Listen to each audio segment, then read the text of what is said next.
আল্লাহকে ভয় করো। ইত্তাকুল্লাহ, ইত্তাকুল্লাহ, ইত্তাকুল্লাহ।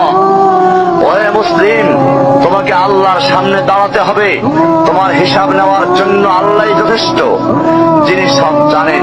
তুমি যা গোপন করো ও প্রকাশ করো। তোমাকে অবশ্যই মৃত্যু বরণ করতে হবে।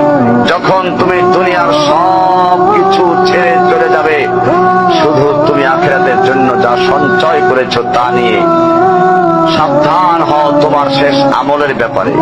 তুমি জানো না কখন তোমার শেষ মুহূর্ত। তুমি কি প্রস্তুত মৃত্যুর জন্য? তুমি কি প্রস্তুত কবরের সওয়াল জবাবের জন্য? তুমি কি প্রস্তুত ভয়াবহ কিয়ামতের জন্য, হাসরের ময়দানের জন্য, হিসাব নিকাশের জন্য, আল্লাহকে জবাব দেওয়ার জন্য, মিজানের জন্য? তুমি কি প্রস্তুত চুলের চাইতে সূক্ষ্ম, বারবারের চাইতে ধারালো পুলসিরাতকে পাড়ি দেওয়ার জন্য? ভয়ঙ্কর তুমি জাহান্নামের ভয়ঙ্কর আযাব থেকে আত্মরক্ষার জন্য কাজ করছো তো?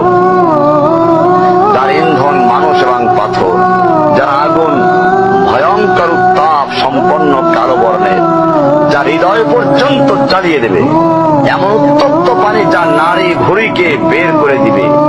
রয়েছে খাবারে হিসাবে জাক্কুম ও গলিত পুঁজ। জাহান্নাম অসম্ভব গভীর ভয়াল জায়গা, কঠোর হৃদয় ফেরেশতারা নিযুক্ত, যেখানে শাস্তির মাত্রা বৃদ্ধির জন্য শরীরকে অনেক বড় করে দেওয়া হবে। চামড়াগুলো জ্বলে যাবে, বের হতে চাইবে, বের হতে পারবে না। মৃত্যুকে ডাকবে, মৃত্যু আসবে না। ভয়ঙ্কর শাস্তি যা অনন্তকাল ব্যাপী চলতে থাকবে।